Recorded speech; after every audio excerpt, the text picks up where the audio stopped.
Ini adalah presiden atau mantan presiden satu-satunya di dunia yang tidak berani menampilkan ijazahnya. Gak ada satupun di dunia. Dirtip. Kami sudah melihat pemanggilan resmi. Izin untuk dilakukan pemanggilan yang kedua. Tidak hadir kolong 9 bulan. Menghina pengadilan. Jokowi harus ditangkap. Ini memang biang keladinya Jokowi sudah. Tidak ada lagi yang bisa. Tangkap Jokowi segera, adili dia, dan pastikan dia dihukum 17.000 tahun penjara. Jadi yang jelas Jokowi harus bertanggung jawab di dunia dan di akhirat itu. Dengan tegas, Pak Mahfud menyatakan kalau Pak Prabowo, Presiden Prabowo kelak, dia nggak boleh menghalangi penyidikan hukum dan pengadilan terhadap Pak Jokowi. Nggak boleh. Jangan sampai Pak Prabowo nanti malah ikut-ikutan melakukan intervensi kepada hukum seperti yang sudah dilakukan oleh Pak Jokowi. Makanya, Pak Mahfud pun mengingatkan soal kasus Presiden Soeharto yang sempat diadili di awal-awal era reformasi, di masa pemerintahan Presiden B.J. Habibie. Iya, ada pelanggaran hukum juga yang sekarang udah muncul tapi tidak diangkat-angkat, kan banyak itu. Nanti Kejaksaan Agung itu pasti itu tahu. Saya kira mungkin formula yang bagus itu seperti yang dilakukan oleh pemerintahan Pak Habibie terhadap Pak Harto. Dia mengaku, saya ini yang namanya Pak Harto, dibesarkan oleh Pak Harto, tapi dia tidak menghalangi penegakan hukum. Ketika Pak Harto tidak adil dan tidak masuk pengadilan, bukan karena Habibie menghalangi, betul. Itu karena Pak Harto kena demensia kan? Demensia, betul. Kalaupun nanti Pak Jokowi diadili, dia bukan presiden pertama kita yang diselidiki pelanggaran hukumnya dan diadili. Dulu Pak Harto juga sempat diselidiki dan diadili. Di mata Pak Mahfud, pelanggaran yang dilakukan sama Pak Jokowi sudah terlalu parah. Bahkan sudah benar-benar parah. Makanya Pak Mahfud pun nggak bisa diam dan bersikap tenang lagi. Pak Mahfud merasa harus bicara semakin keras dan lantang. Karena apa yang sudah dilakukan sama Pak Jokowi dan kroni-kroninya memang sudah keterlaluan dan benar-benar sudah bikin muak rakyat.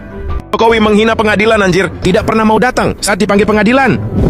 Kami sudah melihat pemanggilan resmi. Izin untuk dilakukan pemanggilan yang kedua. Tidak hadir kolong 9 bulan. Menghina pengadilan. Catat PP masukkan dalam putusan. Kalian tahu lah ya, soal ijazah Jokowi yang nggak selesai-selesai. Nah, pihak pengadilan sudah memberikan surat pemanggilan buat Jokowi, tapi nggak pernah didatengin. Kalian pernah nggak sih lihat rakyat ngamuk serempak? Komentar-komentar netizen akhir-akhir ini bikin gue ngakak tapi miris. Harus dipaksa, hukum harus ditegakkan. Polisi fungsinya apa? Terus ada lagi yang lebih pedes, solusinya rakyat semua turun. Anjir, panas banget. Menurut gue, Jokowi ini takut karena emang nggak punya ijazah, anjir. Akhirnya pengadilan diminta untuk ngirim surat panggilan kedua. Kalau tidak datang lagi, wajib dipenjara 9 bulan karena sudah melecehkan menghina pengadilan. Menurut kalian gimana, cuy? Saya manusia biasa, makan nasi. Semua angka-angka itu menunjukkan Saya manusia biasa, makan nasi. Jokowi harus ditangkap. Dan saya sudah berulang-ulang katakan, kalau saya mengatakan dia boleh dituntut 17.000 tahun penjara. Nah, sementara yang namanya Bapak Dr. Abdullah Yamahua sebagai penasehat KPK sudah menegaskan di pasal 2 Undang-Undang KPK bahwa dia bisa dihukum mati, tuntutan hukuman mati.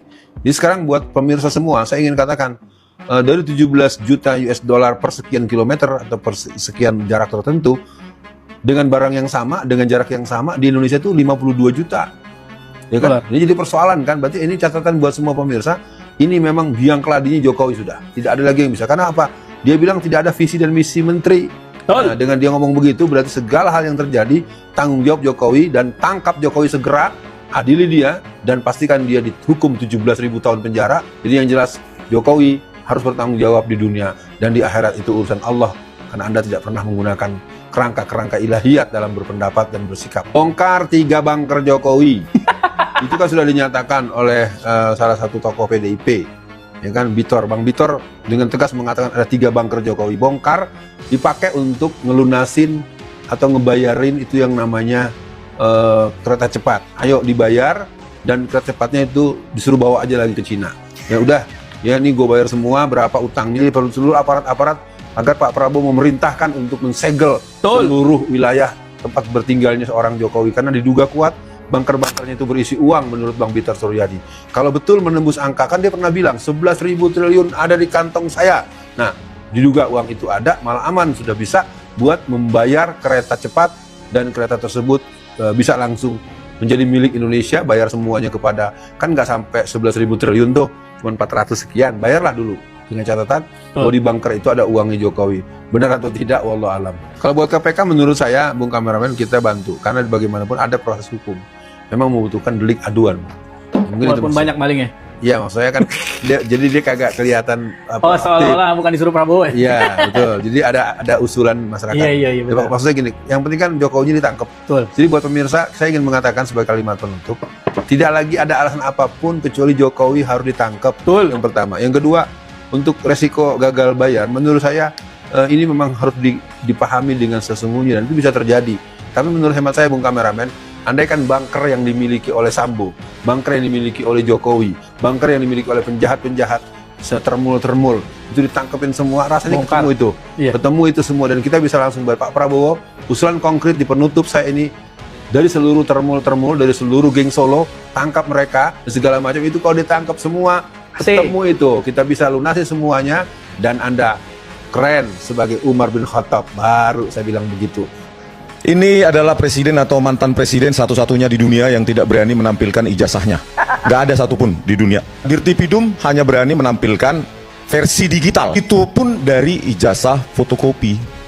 Coba bayangkan, seorang Dirtipidum kepolisian tidak berani menunjukkan, memegang ijazah Jokowi yang katanya asli, otentik, atau identik. Berikutnya, ya. Kalau kita analisa ya dari versi digital yang diupload oleh saudara Dian Sandi, itu memang sangat berbeda dengan apa yang diupload oleh Fronojiwo. Yang berbeda itu adalah blankonya itu sangat berbeda. Kita sudah melakukan analisa ya posisi dari sejumlah huruf relatif terhadap logo dari UGM sebagai watermark. Itu logo UGM itu sebagai watermark. Jadi kalau bergeser maka blankonya pasti berbeda. Ya, perbedaan yang kedua adalah bahwa di ijazah Fronojiwo itu ada tulisan banyak itu sebagai watermark, yaitu UGM berulang. Berulang dia, UGM. Dan itu sangat kentara. Ya, tidak semi transparan atau bahkan hampir hilang dari apa yang di ijazah Joko Widodo yang diupload oleh Dian Sandi Utama. Itu indikasi yang kuat. Kalau kami itu sebagai peneliti itu kan menunjukkan ya secara ilmiah bahwa ya apa yang diupload oleh saudara Sandi Utama itu palsu. Yang kedua, lembar pengesahan skripsi yang sangat modern tersebut itu tidak pernah ada di dunia tahun 1985. Premis saya adalah skripsi palsu tak akan pernah menghasilkan ijazah yang asli. Jawaban kami jelas, palsu. Petunjuk, kami selesai tugas kami, itu palsu. Dalam fake document analisis jelas itu hasilnya palsu gitu. Dan belum pernah ada dalam sejarah politik Indonesia kecuali Budi Soekarno ya. Anda bisa lihat misalnya, Soeharto misalnya berusaha untuk menjadikan anaknya sebagai menteri aja baru tutup baru akhir-akhir ya. Tapi Jokowi cukup hanya 5 tahun 6 tahun mantu dan anaknya bisa menjadi gubernur dan wali kota. Itu betapa powerful pun gitu loh. Dan orang tidak bisa mengatakan bahwa itu mereka berkompetisi dengan fair. Kenapa? Karena tetap influence Jokowi itu ada di balik itu semua. Anda lihat di luar negeri misalnya, politik dinasti itu bisa Kennedy misalnya. Kennedy itu kan maju setelah yang satu turun. Atau George Bush misalnya. George Bush maju, kemudian anaknya maju ketika dia sudah tidak jadi presiden. Teko Jokowi anaknya maju ketika dia masih tetap jadi presiden. Orang milih bagaimanapun juga karena pengaruh bapaknya. Tidak mungkin juga gitu loh. Setidaknya 20-30% orang milih karena bapaknya. Jadi politik dinasti itu sejak awal sebenarnya sudah dibangun oleh Jokowi. Jokowi membawa ijazah aslinya. Walaupun tadi Katanya ijazah SD, SMP, SMA sampai perguruan tinggi ditunjukin ke penyidik. sekarang ada masalah baru. Kenapa baru dia tunjukin sekarang? Kan itu masalahnya kan. Dan kenapa ke penyidik? Mungkin itu juga.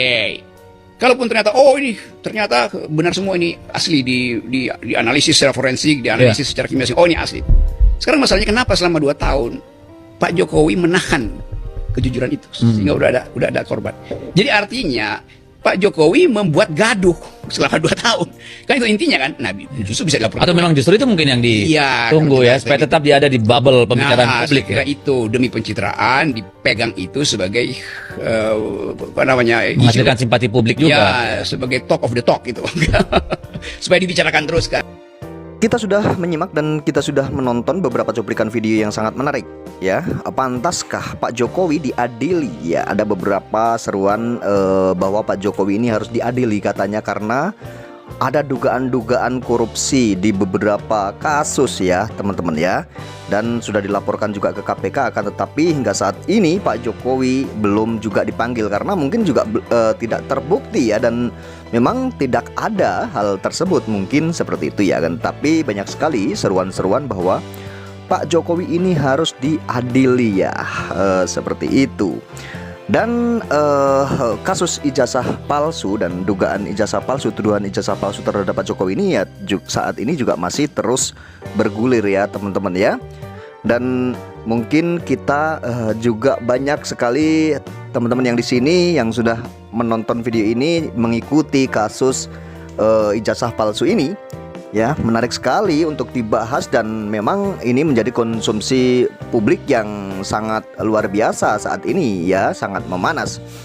Dan tentunya kita semua tahu ya bahwa Pak Jokowi ini memang salah satu-satunya presiden yang tidak mau menunjukkan ijazahnya, padahal Pak Jokowi ini akan pejabat publik ya, yang seharusnya Pak Jokowi ini wajib menunjukkan kepada publik, karena Pak Jokowi ini bisa jadi presiden itu dipilih oleh masyarakat dan dibesarkan oleh publik, namanya kan seperti itu ya.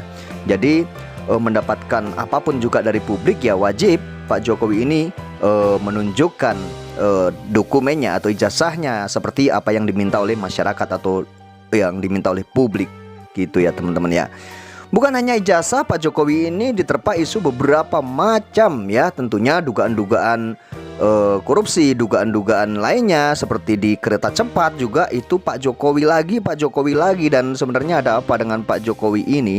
Terlalu banyak sekali yang dituduhkan kepada Pak Jokowi, dan dosa apakah yang dilakukan oleh Pak Jokowi sih sebenarnya? Dan punya dosa apa sebenarnya Pak Jokowi ini selama menjabat ya? Dan tentunya banyak sekali masyarakat yang benar-benar tidak setuju dan tentunya bertolak belakang ya dengan apa yang dulu didukung ya teman-teman semua, atau masyarakat banyak sekali yang mendukung Pak Jokowi dulu, tapi saat ini kira-kira juga banyak sekali yang berubah saat ini ya, dan mungkin tidak mendukung Pak Jokowi lagi, yang dulunya benar-benar antusias bahkan mendukung Pak Jokowi ini harga mati gitu ya teman-teman ya. Dan saat ini banyak sekali yang berbalik arah mungkin ya, kalau kita lihat komentar-komentar di beberapa video yang mengenai tentang Pak Jokowi ini, komentarnya sangat luar biasa miringnya dan tidak ada bagus-bagusnya. Mungkin bisa dihitung berapa persen ya yang membela dan mendukung Pak Jokowi, apalagi setelah meledaknya isu ijazah palsu ya, ini yang jadi saat ini menjadi berbalik arah ya. Yang dulu mendukung Pak Jokowi sekarang berbalik mendukung Roy Suryo dan kawan-kawan ya teman-teman ya. Memang ini sangat menarik ya, pembahasan tentang Pak Jokowi ini tidak ada henti-hentinya ya. Setelah selesai menjabat menjadi presiden dan sudah paripurna ya, dan sekarang sudah menjadi mantan presiden, akan tetapi namanya terus melambung tinggi dan politiknya juga tentunya ini akan terus naik ya di panggung politik, tentunya seperti itu, karena memang Pak Jokowi ini masih banyak disorot oleh media dan tidak seperti presiden-presiden lainnya, mantan presiden lainnya itu mungkin kita bisa tahu, bisa lihat bahwa mantan presiden yang lainnya itu jarang sekali mereka tampil di publik, bahkan menjadi pemberitaan publik, apalagi menjadi pemberitaan-pemberitaan yang miring atau pemberitaan-pemberitaan yang negatif. Akan tetapi yang dialami oleh Pak Jokowi saat ini disorot oleh media setiap hari ya, hampir setiap jam itu ada berita Pak Jokowi, akan tetapi tentang hal-hal yang selalu negatif saja ya, tentang permasalahan-permasalahan dugaan korupsi, tentang ijazah palsu ya, tentang kereta cepat, dan masih banyak sekali hal-hal yang mengenai Pak Jokowi ini memang kurang sedap ya. Tentunya berita-berita ini kurang sedap dan tentunya ini membuat mental Pak Jokowi ya tentunya down ya. Dan siapa sih yang tidak down jika diserang terus-menerus oleh masyarakat, tentunya seperti itu ya, dengan kata-kata yang tidak baik, dengan mungkin kata-kata yang menyakitkan, tentunya membuat mental kita jatuh ya teman-teman ya. Dan memang Pak Jokowi ini kita tahu ya sangat kontroversi, dengan disuruh menunjukkan ijazah saja sangat susah sekali, padahal hal ini hal yang sangat mudah ya. Akan tetapi ya tidak mau menunjukkan, karena memang itu hak Pak Jokowi sebenarnya ya, tidak mau menunjukkan. Akan tetapi hal ini menjadi masyarakat ini mungkin yang tadinya percaya Pak Jokowi adalah seorang negarawan, jadinya berbalik arah dan akan menilai sebaliknya, tentunya seperti itu. Dan ini memang hal yang sangat menarik dan hal yang sangat saat ini menjadi pemberitaan yang sangat viral sekali ya tentang Pak Jokowi. Sebenarnya ya kasihan ya Pak Jokowi ini ya, yang seharusnya menunjukkan ijazah aslinya, akan tetapi harus menempuh jalur-jalur yang seperti ini. Kan mungkin juga Pak Jokowi juga keluar banyak dana tentunya ya untuk membayar pengacara, dan tentunya banyak sekali pikiran-pikiran yang harus dikeluarkan oleh Pak Jokowi dan menguras tenaga tentunya seperti itu ya. Kan tetapi itu adalah pilihan Pak Jokowi. Dan bagaimana komentar kalian tentang semua video ini? Mari komentar di kolom komentar video saya ini.